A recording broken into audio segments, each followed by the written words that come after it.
Assalamu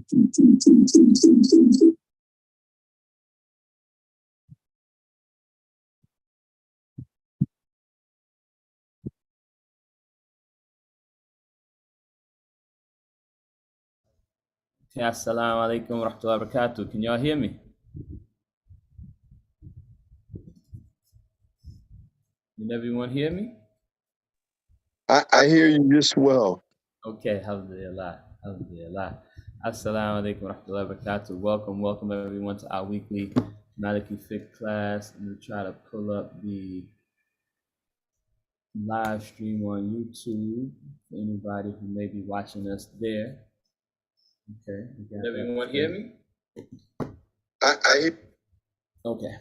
أعوذ بالله من الشيطان الرجيم بسم الله الرحمن الرحيم الحمد لله رب العالمين الرحمن الرحيم مالك يوم الدين إياك نعبد وإياك نستعين اهدنا الصراط المستقيم صراط الذين أنعمت عليهم غير المغضوب عليهم ولا الضالين آمين اللهم صل على سيدنا محمد الفاتح لما أغلق والخاتم لما سبق ناصر الحق بالحق والهادي إلى صراطك المستقيم وعلى آله حق قدره ومقداره أشهد أن لا إله إلا الله وحده لا شريك له وأشهد أن محمدا عبده ورسوله اللهم صل على محمد وعلى آل محمد كما صليت على إبراهيم وعلى آل إبراهيم إنك حميد مجيد اللهم بارك على محمد وعلى آل محمد كما باركت على إبراهيم وعلى آل إبراهيم إنك حميد مجيد اللهم إني أسألك من خير اللهم إني أسألك من كل خير سألك منه محمد النبي صلى الله عليه وسلم وأعوذ بك من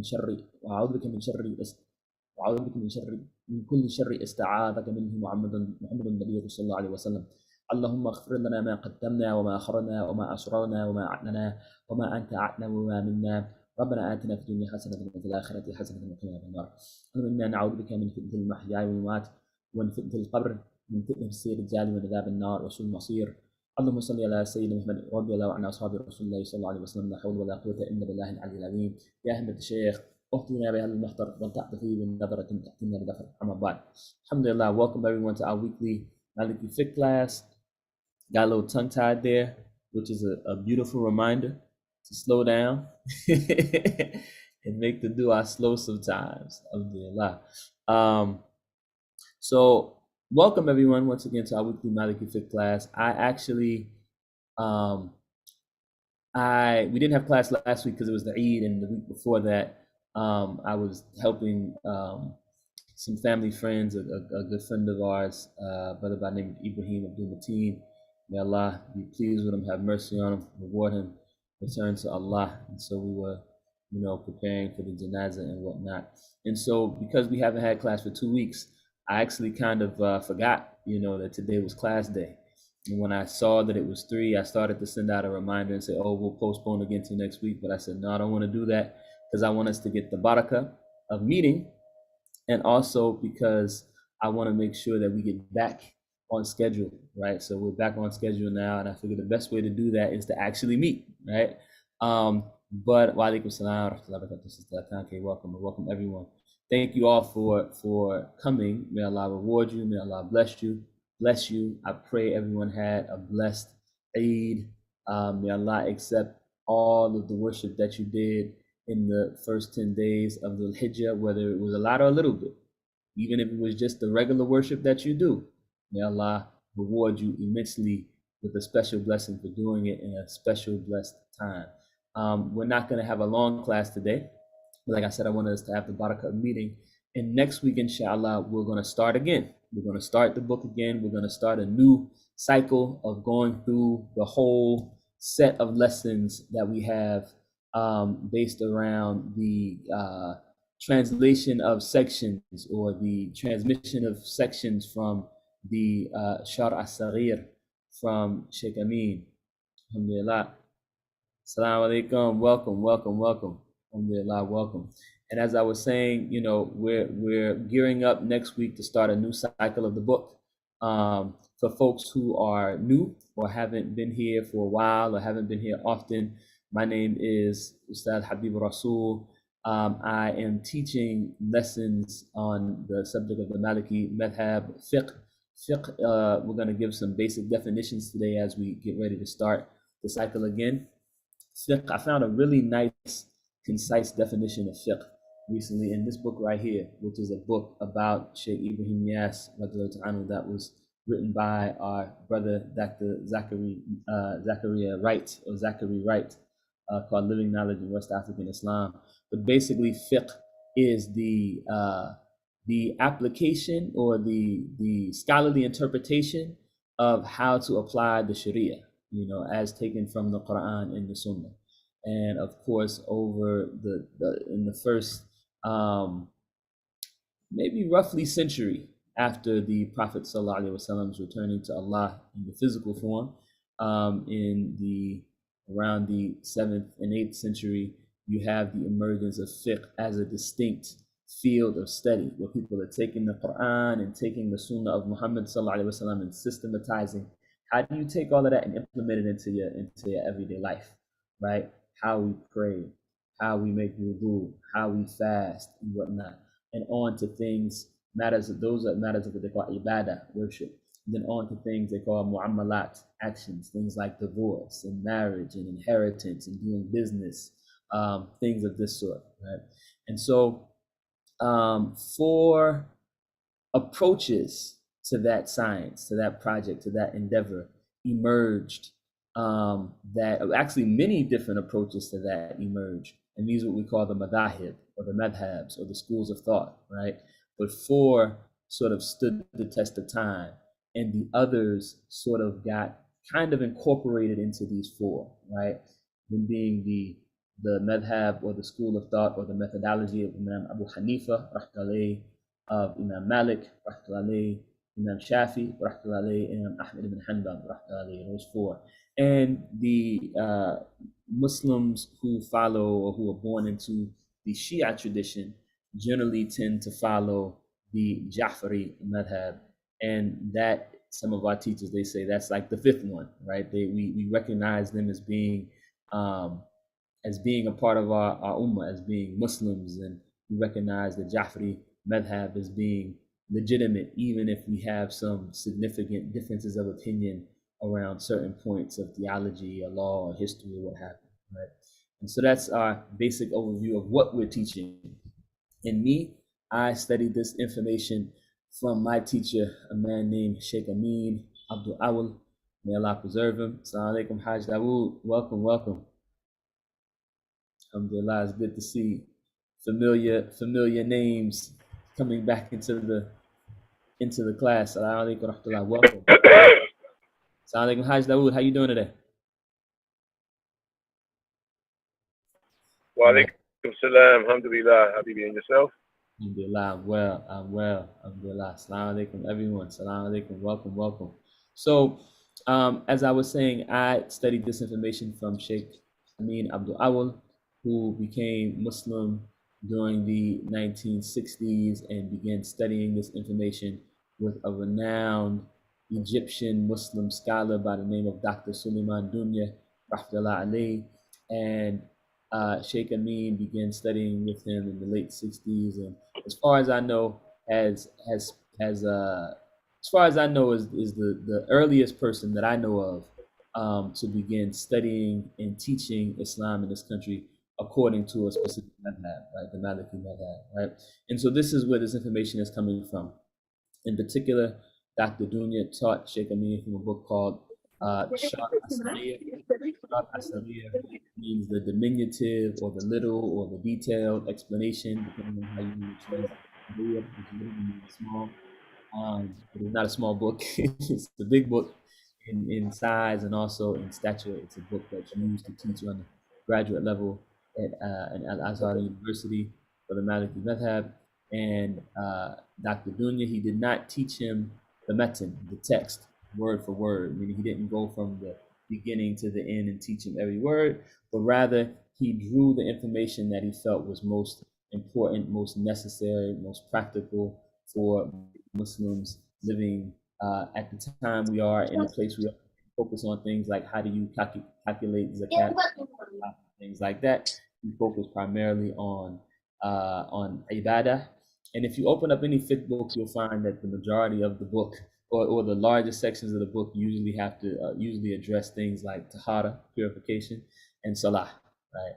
So he focused on those things, and he also went into other things too, things like um, the rules of adoption and inheritance and various different things. And so finally, Sheikh Amin, at the suggestion of our beloved Imam Saeed Abdul Salam, may Allah be pleased with him, one of our elders and leaders and beloved teachers who has returned to Allah, Sheikh Amin compiled these lessons into a book called A Book of Purity. And it's not a book you can buy, it's not a book you can order.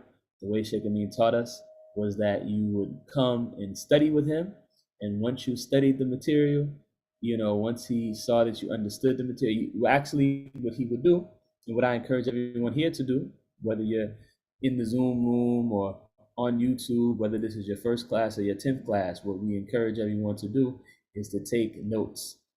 Record the information in your own words in a way that's easy for you to understand and remember, right? And then you give your notes to me. You share your notes with me the way I shared my notes with Sheikh Amin. And Sheikh Amin would, he would say, okay, we need to go over ghusl, right? Because you have some small errors here. Or wudu, you have almost perfect, but there's one point, just change that one point. Let's correct that, right? Okay, salat, sujood sahl, you have that, things like that, right? And then once we went through that process with several sections in the book, and he felt that I understood the material in the book, he would have me teach, and he would see how I'd answer questions, and sometimes he would give me advice afterwards, like this was good, or maybe you teach it like this, or add this, add that. And then eventually he gave me the book along with the ijazah, the permission to teach the book. And this is our hope, inshallah ta'ala, that some of us here can also get the ijazah to continue this line of instruction, of education. I know Sidi Hajj Dawood, who's here, who's one of my beloved uncles who's been studying with Sheikh Amin longer than me, also is going through this process, also has the permission to teach. And so I'm always happy when he's here because he can help me out. And also I encourage other people, I want you to know who's who, so you can know who you can go to get this information from, right? And there's other people in the class like Brother Nick, who've been around for quite a while with Sheikh Amin. And so, alhamdulillah, we're blessed to be able to still gather here and continue this work. I want to remind folks, as I will try to do in every class, to please, please, please keep our teacher in your dua. We should keep all of our teachers in dua. We should keep Sheikh Amin in our dua. We should keep his teacher, Dr. Suleiman Dunya, in your dua. He's also the man who gave my father Shahada, interestingly enough, coincidentally enough. And I didn't know that when I first met Sheikh Amin, that his teacher was the same person who gave my father Shahada. So that's a testament to the work Dr. Dunya was doing. And we should also keep Imam Saeed in our dua, because he was one of the people who encouraged Sheikh Amin to compile this information in the way that he has. We should also keep our mother, Sister Karima Abdul Kareem. May Allah preserve her in dua, because she is one of the people who, really the person who encouraged or who asked Dr. Dunya to start teaching classes formally, which is how Sheikh Amin, began to study consistently formally, in addition to his one time with Dr. Dunya. So we have Dr. Suleiman Dunya, we have Imam Saeed and Sister Karima, who those of you who are familiar with our Tijani Tariqa history will know that's kind of like the mother and father and mother of the Faida here in America. And of course, we have to keep Sheikh Amin in dua. But in particular, I want you to keep Sheikh Amin in your dua, because now in the later years of his life, he's having some major, major health problems. And there's no pension and retirement fund for Islamic scholars, right, in this country. So there's also a financial need. So I'm going to put the link up in a moment for anybody who wants to make any kind of financial contribution to our efforts to support Sheikh Amin. It's not mandatory. It's not a charge for the class. It's just something that you have some extra money and you want to get some benefit, or you want to show some appreciation for this information that we benefit from Sheikh Amin, then I encourage you all to contribute. And every month we give a little gift to Sheikh Amin and his family to help support some of his big medical bills and whatnot. But the main thing is to keep him in dua. I'm in conversation with him and his daughter. Alhamdulillah, he's doing okay. His memory and his awareness is not 100%, and it may never be 100% again, because this is just the nature of age, right? As the elders used to say, old age is undefeated, right? But alhamdulillah, he's still clear enough to be able, to have a conversation and know who you are and know where he is and all of that. So we're thankful that Allah bless us to still be able to maintain some companionship and conversation with him. But I encourage everyone to keep him in your dua. And if you have some money to contribute, and maybe you want to even make a certain amount of money every month that you give. So we want to encourage people to do that. So that's where this information is coming from. And just to be clear, and I know I've said this many times, but especially this time around, I may not say it as often, but at least in this sort of day one of restarting the cycle of the book, I want to make it plain and clear for new students or people who may be plugging in at this point. And so we're going to refer people back to this video, inshallah ta'ala, if they enter into the classes within the next few months, inshallah ta'ala. And just to make it clear, once again, the way we are teaching with the information comes from the book Shar as-Saghir. And I should say this because I didn't say this a moment ago. The book Shar as-Saghir is actually a commentary on the book Aqrab al-Masalik. And both the book Aqrab al-Masalik and the commentary on it, Shar as-Saghir, are written by Sheikh Ahmed Daradir, who was an amazing Islamic scholar from Egypt who lived in the 18th century, who was a scholar of fiqh and theology, aqidah, and tasawwuf. In the future, perhaps myself or Imam Talut, who's doing a great class on aqidah right now on Imam Tahawi's book of aqidah. I think he's going to do a class on Sheikh Ahmed Dardir's book of aqidah, which is called Khiril Tubahiyya.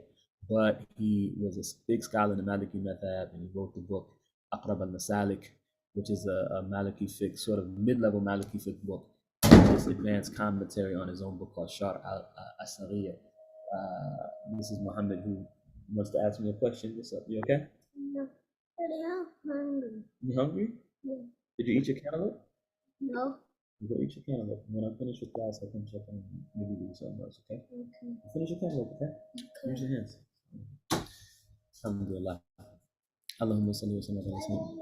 I know, make sure you close the door, okay, so it doesn't slam.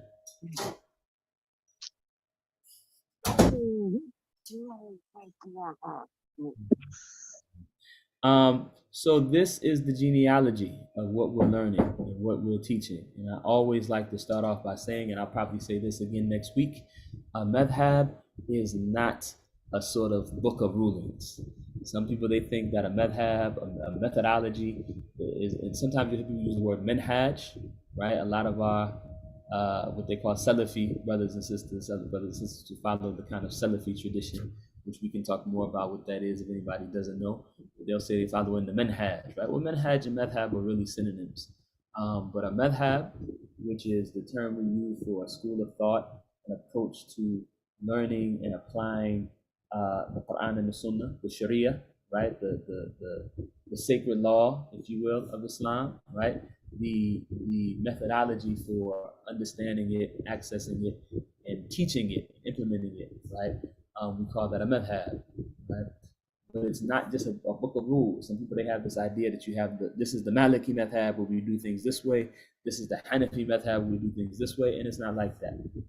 Within any one of the madhahib, of the madhabs, you have many differences of opinion on one thing. And the common example that we often use in our classes, we'll talk about the Malikis where they hold their arms when they pray. Some people, they hold their arms where their hand is over their heart. Some people, they hold their arms folded in front of them like this. Some people, they put their arms to their side like this, right? And it's not that one opinion is the Maliki opinion.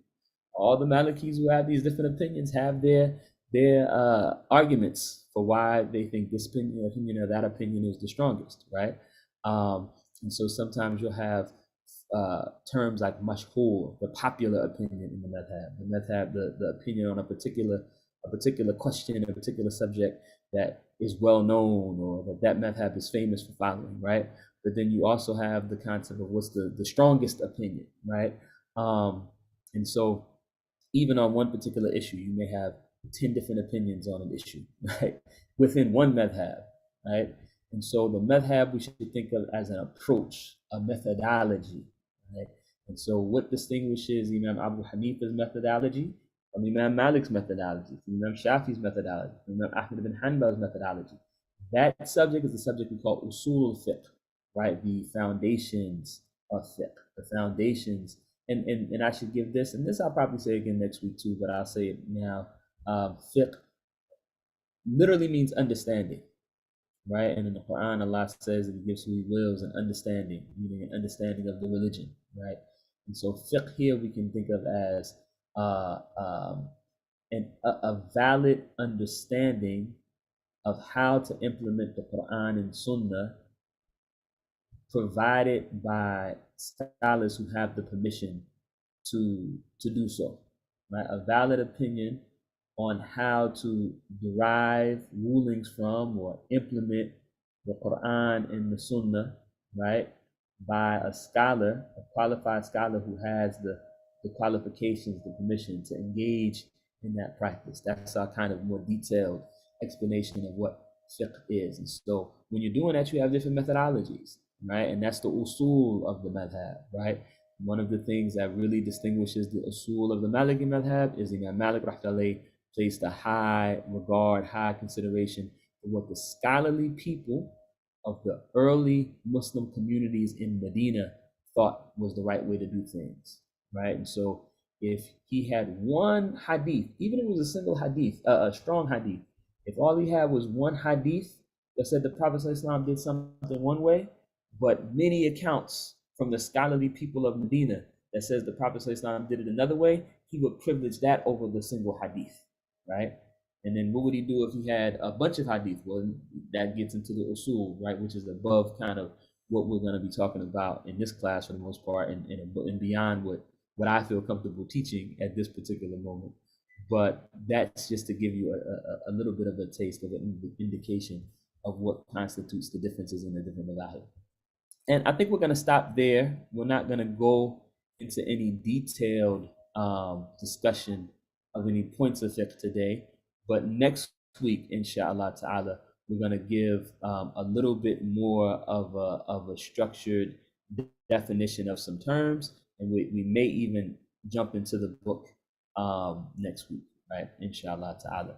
And so I'll stop there. I'm going to put a link in the chat in Zoom for anybody who is interested in making a contribution to the gift that we give to Sheikh Amin. I won't put it in YouTube, but I will.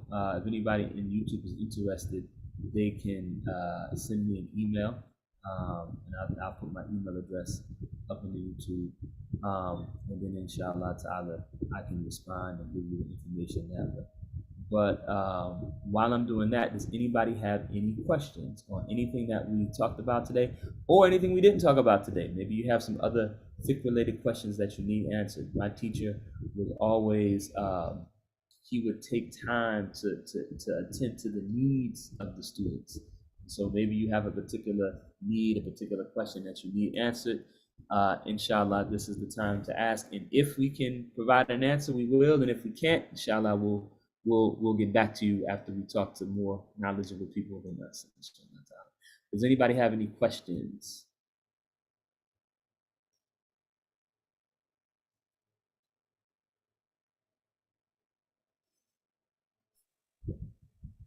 Assalamu alaikum. Wa alaikum salam. Sister Asma, how you doing? Question, alhamdulillah. Blah. If from my room, I can hear the adhan being called at the masjid and I can hear the prayer. Can I follow the salat from my room? Allahumma salli wa sallim. That is an excellent question. And I know why you're asking the question, but I won't say why. But I know why you're asking the question. So there is an opinion in one of the Maliki Fiqh books. I don't remember which book it is, but there's an opinion in one of the books that says, if you can hear the imam, then you can follow the imam in prayer. And this is a useful ruling to know. Let's say if you're somewhere where there's a lot of people praying and you're all praying behind one imam, but you can't see the imam. You're not even close enough to kind of sort of see where the imam is. You still can follow the imam because you hear the imam, right? But some people take that ruling and they'll say, well, like you said, if I'm in the house and I hear the imam and I can hear the imam while he's praying, I can follow the imam in my house. I personally would not do that. The reason I wouldn't do that, I had this conversation with Sheikh Mai, And he said, and this is very instructive because this shows us how our teachers tend to view the different madahib, the different schools of thought, what's the word? Comprehensively, maybe is a way to they take into account what the other scholars of other schools of thought say. Even while following their school of thought, they'll consider what other schools of thought say in trying to determine what's the best approach. So if Imam Malik says, for instance, that you have the, or if the Maliki say, when you're praying behind the Imam, you have the right to say Fatiha silently or to just listen and not say anything.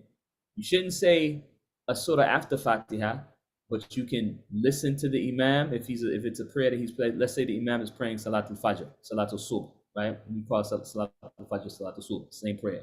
The morning prayer. You hear the Imam, he's praying out loud when he prays Salatul Subh, Salatul Fajr. You hear him while he's saying, the Maliki opinion is that you can either be quiet the whole time or you can say Fatiha silently to yourself when you're following the Imam, right? And he's praying out loud. Imam Shafi'i, his approach, the people who follow his approach, they say you should say Fatiha silently to yourself. And so our teachers, right, Dr. Dunya, Sheikh Amin, they say it's good if you say Fatiha to yourself as a Maliki, because then you're doing something that is acceptable in the Maliki madhab and also is carries even more benefit, right, by taking into account what Imam Shafi'i had to say about it there. Follow me? Yes. Okay. So when I asked Sheikh Mahi about this question that you're asking now, he said, Imam Ahmed ibn Hanbal, he said that even if you're praying far away from where the Imam is, right? Let's say you're praying with 1,000 people, right? The people on the furthest ends of the lines are praying far from the Imam, right? But Imam Ahmed ibn Hanbal said that you should still pray behind the Imam. And that if you actually pray in front of the Imam, then the prayer is not considered not considered valid, or not considered to have been completed behind the Imam, right? And so with that in mind, right, when you hear the Imam, even if you can hear him, you should still go to the masjid and make sure that you're praying behind the Imam, right? And then there's even an account that says, I believe this is a hadith from the Prophet ﷺ that says there's no prayers for the neighbors of the masjid except in the masjid. And the scholars, they say, generally speaking, they apply that by saying, if you have the ability to go and pray behind the Imam and you live close to the masjid, you should go. You shouldn't intentionally say, I'm not going to go to the masjid today if you don't have any reason. Maybe you feel sick, maybe you're tired, maybe you missed a prayer, maybe these are all valid reasons. But if you shouldn't say, I don't want to pray behind in the masjid today, I'm just going to pray in my house, generally speaking, right? So I say all that to say, if you're in a place where you see people who are praying outside of the masjid, far away from the Imam, because they can hear the Imam, I wouldn't fight them because they're basing it on an understanding of this ruling that comes from one of the Maliki Fiqh books. But what I would advise all of you to do, if you're in that situation, go to the masjid and pray behind the Imam in the masjid. Is that clear? Yes, alhamdulillah. Alhamdulillah. And just to give you a little bit of kind of anecdotal, information. One time I did something different. I was praying, and I had a teacher. We were in Senegal, and I had a teacher from Mauritania. Who was a big scholar, and he had some health challenges. So it wasn't always easy for him to walk to the masjid. And usually he still did. Almost always he would walk to the masjid and pray in the masjid behind the Imam. But he had some health challenges. He was older. And one day we were studying our lesson, and our lesson went right up until the Iqamah. And then he stood up and prayed, right, in his like dwelling outside of the masjid following the Imam. So what did I do? This is a big scholar and this is my teacher. So I followed him and we prayed together behind the Imam. But that was an isolated incident. I may have even made up my prayer just because I know I was following the advice from Sheikh Mai that you should go to the masjid and pray behind the Imam. So, I give that I like to give examples to show how sometimes circumstances necessitate a level of hikmah, a level of flexibility, a level of humility. You recognize that people have different opinions. But what I would advise you is go to the masjid, pray behind the imam. Don't say, oh, I can hear the imam, so I'll pray in my house. That's not the most correct thing to do, from my understanding. Jazakallah khair. Right, yeah, right. And shucks. I said, and shucks. And shucks. And shucks, because I thought I could do it. As a matter of fact, I did it today, but I said, as I was doing it, I was not familiar with that. So I said, let me ask. Right. And you know, when it comes to things like that, you can always follow up, you know. For those of you who speak to Sheikh Mai, you know, or Imam Sheikh Tijani, you can always follow up and ask them. And if they give you some more understanding or a different understanding what I give you, come and share it with us so we can all benefit. I have a follow-up question. Yes. Bismillah. How does that apply to the ruling, if you will, that women are not obligated to go to the masjid for salat as men are? Right. So generally speaking, the women aren't obligated to go to the masjid. So even the thing I said about the neighbors of the masjid, that doesn't apply to women. So that's a very, very important correction that I'm glad you are, helping me to make. That doesn't apply to women. The woman has the choice. She should not be barred from the masjid. Our understanding is that when you see masajid, especially here in America, where everything else is integrated, right? When you start to see masajid that don't have space for women or discourage women from coming, or the space for women is bad, is unpleasant, this is very bad, right? The Prophet ﷺ instructed us not to prevent the women from coming to the masjid. We want to make the masjid, easy and comfortable for the women who choose to go to the masjid.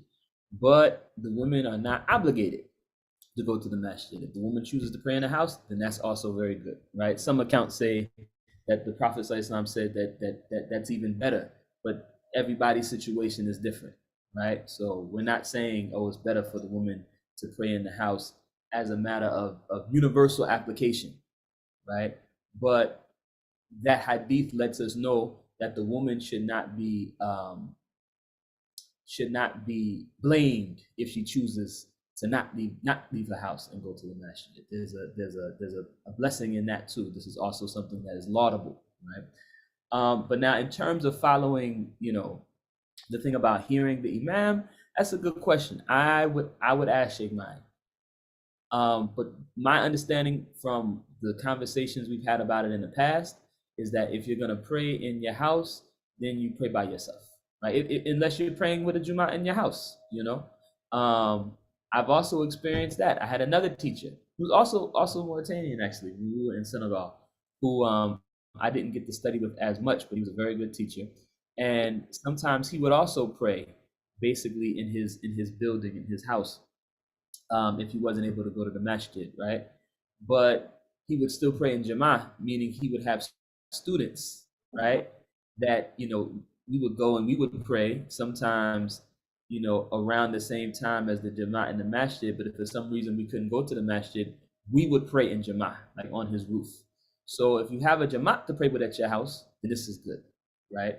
If you don't have a Jama'ah to pray with at your house, I would just pray by myself and not make the intention to follow the imam, even if I can hear the imam.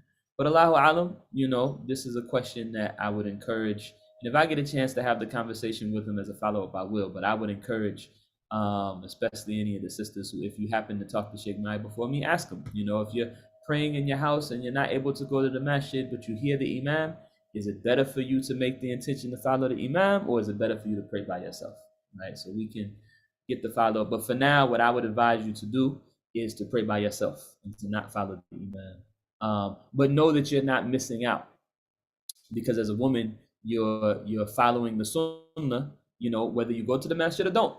So even if you don't, this is still following the sunnah, and inshallah you will be given a big reward. Does that make sense? Thank you for responding. Thank you. It made sense to me. Alhamdulillah, alhamdulillah. And inshallah, we can follow up after we talk to Sheikh Maya to see if there's any, if he clarifies anything more. Listen to the class. Someone asked a question on Zoom. They said, should a man consider not praying in the masjid sinful? So, if you look at the hadith of the Prophet ﷺ, he makes indications about how important it is to pray in the masjid and how important it is to pray in jama'ah, you know. And so this lets us know that if you as a man have the ability to go pray at the masjid, you should pray at the masjid. However, what I've seen from the scholarly people is you know, in the time, first of all, the big thing is praying in jama'ah, right? Is praying in jama'ah. So let's say you have the opportunity to pray in jama'ah. You have a gathering at your house, right? And the time for Maghrib comes, and it would be difficult for everybody to go to the masjid, but you can pray in your house in the jama'ah. This is good, and you still get the benefit and the blessing of praying in jama'ah, right? In fact, I think it would be appropriate to say that you would get more blessings from praying in jama'ah in your house than you would get from praying by yourself in the masjid. The jama'ah is where the barakah is. The jama'ah, the praying in congregation, in other words, praying with other people, right? Where at least 3 of you or more are praying together. Now, when you say, should a man consider it to be sinful to not pray in the masjid, you have to look at your situation. Let's say the man has to work, and it would be very difficult for them to go and leave the masjid to pray their dhuhr and their asr or any of their prayers because of their work schedule. Well, then in that case, it would not be considered for you sinful to not pray in the masjid because you have an obligation to go to work so you can provide, you know, for yourself and your family with some halal money, right? Let's say a person lives far from the masjid, and praying every prayer in the masjid would be a hardship. Then the scholars, what I've seen is they don't make a big deal. They don't give those brothers a hard time for not praying at the masjid. You want to make it a point to make Jum'ah unless you have some real severe reason why you absolutely can't. Maybe if you're a surgeon or something, you know. But for most of us, there's no reason for us to miss Jum'ah. You know, maybe you have something happens once or twice, or when you're traveling. But they say, you know, you don't want to miss more than 3 Jumu'ahs consecutively. You know, as a man, you need to make sure you go and make Jumu'ah. Or you don't want to miss 3 consecutively, right? You know, something happens one day, you miss it. Something happens the next week, you miss it. The 3rd week, you got to figure it out, right? But in the times in which we live, you know, it's especially living in America. Now, if you live in a Muslim country, it's different. You live in a Muslim country, you know, so like you go to Egypt, there's a masjid on every corner, right? If you're in Medina Bay in Senegal, you know, life revolves around going to the masjid for the salah. If you live in Dakar in Senegal or in Casablanca in Morocco, there's a masjid on every corner. So that I don't feel one, I'm not gonna give any real advice for people who live in those places, because we leave that to the scholars who live in those places and the teachers who live in those places. But if I'm in one of those places, I'm going to try to make my prayer in the masjid, inshallah, if I'm there for a long time. If you're a traveler, you have some, you know, some flexibility, you have some excuse. But living in America, it's not always easy to make the prayers in the masjid. And so what I found is that the scholars, they don't put this hardship on the men to say you have to try to make every prayer in the masjid. But if you can make the prayer in Jama'ah in the masjid, it's better. And I know that, you know, I hope that answers the question. That may not be as black and white and fulfilling of an answer as you might like, but that's you know, what I feel comfortable giving. You know, one of the things that I see from my teachers is the balance. They don't want to give us a whole bunch of latitude to make excuses for ourselves that will cause us not to get the benefit of following this religion properly, but they also don't want to put undue hardship on us. And so when the Prophet ﷺ talked about the necessity of the men going to the masjid for salat, it was a very different context, right? Where it wasn't an issue of, well, I might have to travel far to go to the masjid, or I might have to work and not be able to get off in time to go pray at the masjid, right? And I'll keep it even more honest than that and say, we live in a time where there's many people who are not even consistent with their prayers like that. And so, the first thing we want to do is we want to encourage people to make sure that their prayers are in good standing, where they're making all five of good prayers, right? And then if they're able to go to the masjid, maybe for certain prayers, maybe certain days of the week, good. Now, if you do live close to the masjid and you do have that flexibility, then you should go to the masjid, because the hadith makes it clear that the Prophet ﷺ said that, if you don't have any excuse, you should try as a man to prioritize praying in the masjid when you can. Any other questions? Any other questions or comments? And when it comes to questions like that, I definitely invite people like everybody, but it's particularly people like Hajj Dawood, people like Brother Yahya, people like Brother Nick, to weigh in, because you all have spent much time with Sheikh Amin and much time practicing this deen, more so than me. So, anything that you would like to add, please do so. Add or clarify. I don't consider it bad adab when any of you all who are my elders and who also studied with Sheikh Amin correct me. So please don't hesitate if you have a correction also.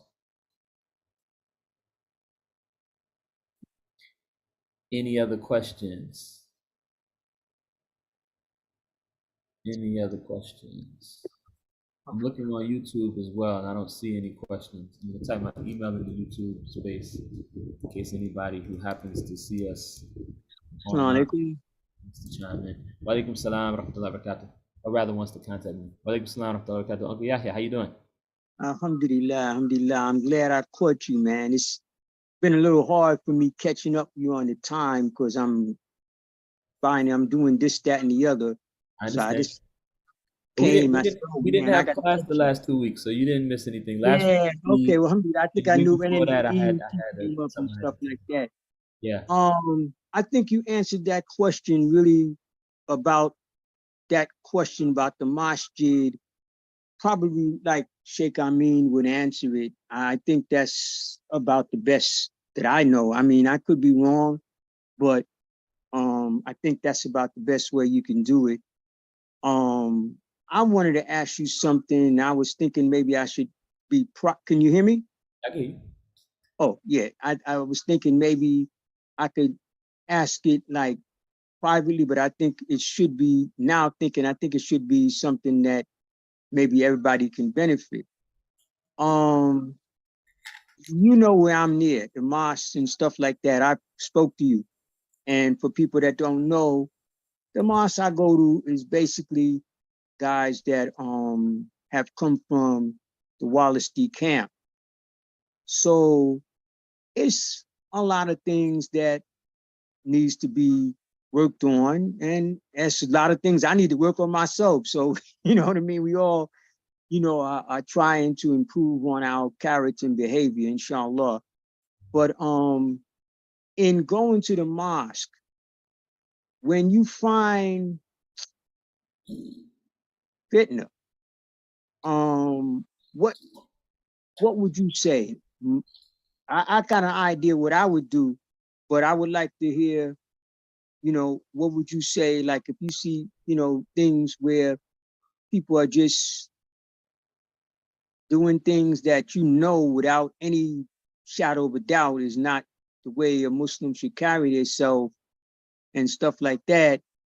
Should you just go and just ignore it, or should you try to say something? And after you say something, you understand what I'm saying? Yeah. So that kind of question, I think that's something that's applicable now because of, the kind of things we're dealing with in this country that we here in this America. So that's a great question, an important question. What Sheikh Amin always taught us, so we know as Muslims in the Quran it tells us we should be enjoining the right and forbidding the wrong, meaning telling people to do what's right, encouraging people to do what's right, in some cases, for lack of a better word, commanding people to do what's right, and forbidding people to do what's wrong. But Sheikh Amin always used to teach us that that's according to your ability, right? So let's say my child is doing something wrong. I can forbid him to do what's wrong. Or let's say, there's something that's right that he needs to do. I can tell him he has to do that thing, right? But you don't have that kind of authority over everybody. So if you go to a masjid, and another thing Sheikh Amin used to always teach us is that we cannot use this information that he teaches us to go spread fitna. He said if he gets wind that we're going and spreading fitna, spreading trial and tribulation and confusion among the Muslims with what he teaches, then he said he stopped teaching us, right? So you got to use wisdom. You got to use hikmah, hikmah, wisdom in Arabic. So when you, and I know you know this, Uncle Yahya, I'm just answering the question as broadly for everybody that may be hearing this, inshallah. So when you go into the masjid, you go to masjid, you see things is not correct, right? You have to look at what is the situation. Let's say you're a respected elder in that masjid that the people will listen to, right? You may be able to go and correct things. Let's say you're the imam, or the imam, you're a khatib, something like this. You may be able to go and give people the correct instruction. Let's say the person that you see doing something wrong is somebody that you have a relationship with. You can give them advice, and inshallah, they may listen, right? Then you go and you try to correct it. Let's say you go into the masjid and you've never been in this masjid before, and you see they doing some funny stuff, some stuff that doesn't seem right, then maybe you don't say anything, right? Because you don't know these people, you don't have the ability to really do anything, right? And let's say you go to the masjid and you kind of know who these people are, and you know why they're doing some funny stuff, which is what I think you're describing, where you kind of understand the history of the masjid, and you mentioned Imam Muhammad rahmatullah, so I'm gonna use that as an example. Imam Muhammad rahmatullah was a man who was obviously the son of Elijah Muhammad. I'll say the Honorable Elijah Muhammad as a way of teaching, because one of the things that our teachers taught us is that there's no shirk or anything in calling someone honorable, right? Even if they weren't following the Sunnah, because Allah subhanahu wa ta'ala lets us know that all the children of Adam have kiram, have a certain honor, a certain dignity. And for us in this country, we can look at that movement as a movement that introduced a lot of people to Islam, and we want to be respectful of those elders who come from that movement. So it's not haram to say that if you wish, right? And so we'll say the son of the Honorable Elijah Muhammad, Imam Muhammad, he came, and in one swoop, right, just 6 months after his father returned to Allah, he brought the whole community into the Sunnah. And some of the people in the community, they held fast to the Sunnah and they started running. They started to progress very quickly. And some people, they didn't progress as quickly. And he had to navigate that situation, right? So we're not saying anything negative about Imam Muhammad rahmatullah. May Allah bless him, be pleased with him, reward him for all of his good, and forgive him for any human mistakes that he made, which is what human beings do. But we honor Imam Muhammad. But we know some of the communities that come from Imam Muhammad's community are very strong and they do things very correctly. And in some, there's maybe some problems. Maybe in particular mosque, the people didn't take, his call for people to get Islamic education to be, they didn't take it up as seriously, right? One second. And so when you find yourself in a space like that, you have a couple of options. If you have some influence and authority, you can try to encourage the people to do things more correctly, right? If you see that that's going to be a fitna, or you see that you just don't have the authority, it's not going to listen to you, then the best thing for you to do is to find another masjid to go to. Maybe you still go to that masjid from time to time to keep the unity, but generally speaking, you go to a masjid where they're doing things more correct, more according to the Sunnah, right? Now, if you don't have another masjid to go to, let's say you live in some remote area, or it's very difficult for you to get to another masjid because it's far away, then you have a situation where you have to do your best to try to follow what you know is correct in that space, and to try to influence the people as much as you can according to your ability. Let's give a practical example. Let's say you go to the masjid for Maghrib. Maghrib prayer, in our madhab in particular, we're taught to make Maghrib prayer very quickly after it comes in. You don't wait 15 minutes after Maghrib prayer. Really, you don't wait 10 minutes, right? let's say you go to the masjid and they make the Maghrib prayer 10 minutes after it comes in regularly, right? Maybe 10 minutes is maybe acceptable, right? Begrudgingly, right? So if you have to wait 10 minutes, okay, you wait 10 minutes. But let's say they're making it 15, 20 minutes after it comes in, right? That's not really acceptable. So you may make Maghrib, right? When it comes in quietly, maybe somewhere in the back, right? And then you leave, right? You don't make no waves, but you make your prayer when you know you're supposed to make it. Or if there's another place where you can make the prayer, you do that. I remember when I was living in Philadelphia, there was a masjid where they had some issues with how they would do the prayer. And then they had another masjid, 3 blocks away. So, I would try to go to the masjid 3 blocks away and pray with them. And I would only go to the masjid where I didn't feel so comfortable if I had to. Or they prayed a little later, so if I was running late. And I knew that the people in that masjid weren't going to listen to me. And I knew they were kind of combative. So if I tried to give them advice, they were going to fight me. I just kept my mouth shut, right? That's how you have to kind of do things, right? So, you if you can influence them, you influence them. If you can't, you try to find another place that you can pray. And if you have to go along with that masjid because you don't have another place that you can pray, then you do your best, right? But that's a difficult situation because once you're armed with this knowledge, you're going to feel uncomfortable going against what you know, right? And so that becomes a difficult situation, Maybe even in those situations, sometimes it may be better for you to pray in your house if it's going to be a big fitna for you, right? But you have to look at the specifics of your situation. Alhamdulillah, alhamdulillah. Did I answer the question? Yeah, Allahu Akbar. That's been kind of like, and I think we had talked about that before privately and some other things. And I think that because you was touching on that whole idea of, going to the mosque and, and the type of, let's say, what's the word? The kind of things that's going on all in different mosques, wherever it may be, because we are going to run into some things where people just don't want to hear nothing.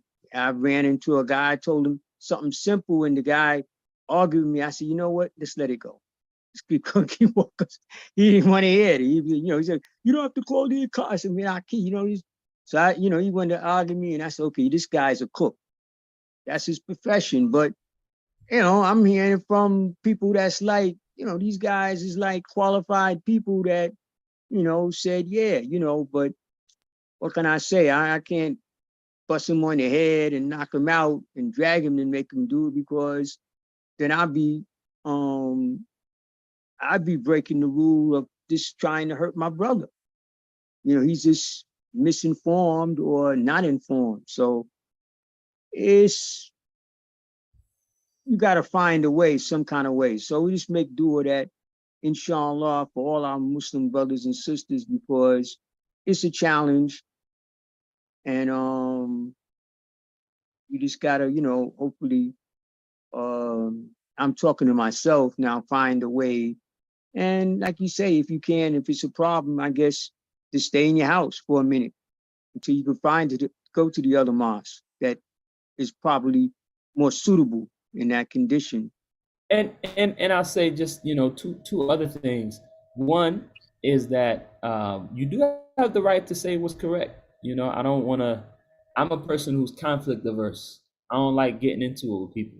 But there have been times when I've seen things that were not correct and I've had to push myself, because I know Sheikh Amin would say, if you see something that's wrong and you do have the ability to say something, sometimes you got to say something. So sometimes you do try, and sometimes you'd be surprised. If you have the right etiquette and you come with the right kind of humility, sometimes people will say, oh, brother, I didn't know that, right?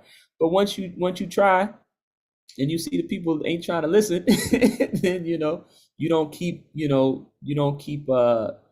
doing something that is just going to make things just create more and more fitna, right? And then there's a whole etiquette to how you correct people. It's better to correct people privately so that they're not embarrassed. It's better to correct people, in a way that's constructive. You don't browbeat them, right? It's better to correct people where you can kind of bring some proofs, if you have the ability to say, oh, I mean, we know sometimes when a certain scholar says something, that's proof enough. But For people who don't necessarily follow the same scholar you follow, it's good if you can say, well, the Quran says this, the Hadith says that. So those are things to bear in mind. And then the other thing that I'll say, Allahumma salli wa sallim ala Muhammad, is I kind of lost my thought, mashallah. But those are some things to keep in mind. You know, you want to be balanced. There are times. Oh, and the other thing is, sometimes people are doing things according to another way that is acceptable, right? So if you're in a situation where the people who run the masjid, you know that they're knowledgeable and they're qualified, you know, and you approach them and say, oh, you know, my understanding is we're supposed to do it this way. If they say, oh, well, we do it this way because this is the Shafi way, mashallah, you can follow that and feel safe, because there are different approaches. Now I know what you're saying, okay, Yahya is a little bit different than that, but just to mention that sometimes you find people, and this is one of the reasons why those of us who live in America, we don't have the luxury of being so staunch about following our madhab or our way, you know, that we sort of, you know, refuse to follow something else. Because when you go to the masjid, most of the masjids, they don't follow just one madhab, right? Or even if they do, the people don't all know that, right? So, and then you don't always go to the same masjid. So you have to be a little bit flexible. And once you see that the people are following a way that's acceptable, then you can follow that. Good example is when it comes time for Ramadan. People have different ways that they determine when is the right time for Ramadan. I'm not going to get into the different ways right now, but there are some ways that alhamdulillah, excuse me. In some ways we find to be more correct. But there are other ways that are acceptable, even if they're not our preferred way. If you're going to a masjid where they follow another acceptable way, you can follow that so that we can have unity in the community, right? You don't have to impose that they follow the way that you believe is best, because there's different ways that are acceptable. Last question, because we're already 13 minutes over the time, and I actually said this was going to be a short class, so mashallah, but we went over. But this is going to be the last question for this week, inshallah. And if anybody else has a question, either on Zoom or YouTube, please write it down so you can bring it up next week, inshallah ta'ala. The last question we have from the Zoom, please close the door. Someone said, are locks permissible? Allahumma salli wa sallam. Yes, they are permissible. Yes, they are permissible. There are some scholars who will say that locks can be makruh for different reasons, right? But I've never heard, well, my understanding is that they are permissible, right? They're certainly permissible. They're permissible for men and women. And even when the scholars say that it's makruh, from what I understand, I think even those who say it's makruh will only say that for the men. Makruh, for those who don't know, means when something's disliked or discouraged, but it's not haram, right? It's disliked or discouraged, but it's not forbidden. It's still permissible. So it's permissible for everyone. And I think from what I remember from the discussions about this with some of our teachers, some say that it's discouraged for the men. But what I've seen from our teachers is that they don't make a big deal about it. You know, there's one of our leaders in the community who's very knowledgeable. I remember hearing a story how he used to have locks, and the sheikh never said anything to him about it negatively. And then after many years of studying and being a follower of the sheikh and whatnot, and reaching a level of a leadership position, right, like an imam. He had like a dream. He had some indication, right, that it would be better for him to cut off his locks, right? And so if you feel that, it's better for you, maybe if you the imam or something like that, cut them, mashallah, but it is absolutely permissible. And if we have any follow-up questions about that, we can talk about that, because that is, I think, important point to give some nuance to. But the simple answer to the question is locks are permissible. Locks are permissible. I used to have them myself, and the reason I don't have them is because I'm losing my hair. So it wasn't. If I still had hair, maybe I would still have them, But they're definitely not haram. But some say that some of our teachers say that they're makruh for men. But makruh is different than haram, right? This is very important.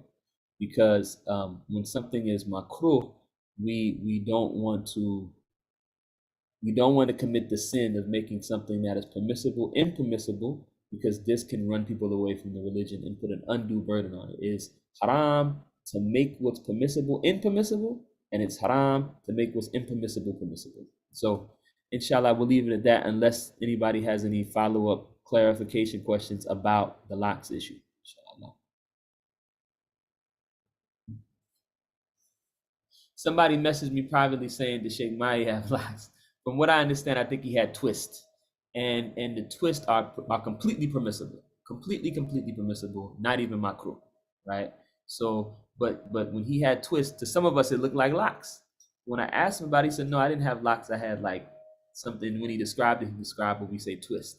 What's the difference between locks and twists? Twists can come out, right? Whereas locks are locked and they can't be taken out. Wa iyaka. And jazakumullah khair to everyone who joined us. May Allah reward you. We appreciate you. And inshallah, we'll see you next week. A'udhu billahi minash shaitanir rajeem.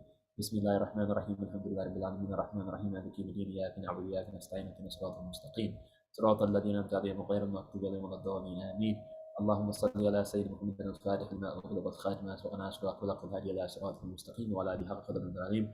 ربنا آتنا في الدنيا حسنة وفي الآخرة حسنة وقنا عذاب النار. اللهم إنا نعوذ بك من الهم والحزن، ونعوذ بك من العجز والكسل، ونعوذ بك من الجبن والبخل، ونعوذ بك من غلبة الدين وقهر الرجال. Oh Lord, we seek refuge in you from anxiety and grief. We seek refuge in you from lack of strength and laziness. We seek refuge in you from cowardliness and miserliness. We seek refuge in you from debt and oppression at the hands of people. ربنا هب لنا من ازواجنا وذرياتنا قرة اعين واجعلنا للمتقين. اللهم ارنا حقا حقا وارزقنا اتباعه، وارنا باطلا باطلا وارزقنا اجتنابه. ربنا لا تزغ قلوبنا بعد إذ هديتنا وهب لنا من لدنك رحمة انك انت الوهاب. سبحان ربك رب العزة عما يصفون والسلام على المرسلين الحمد لله. Assalamu alaikum Jamaat. Thank you all. We see you next week inshallah. Thank you. Okay. Wa alaikum salam wa rahmatullah. Shukran, my brother. Wa alaikum salam wa rahmatullahi wa barakatuh. Shukran. Jazakumullah khair.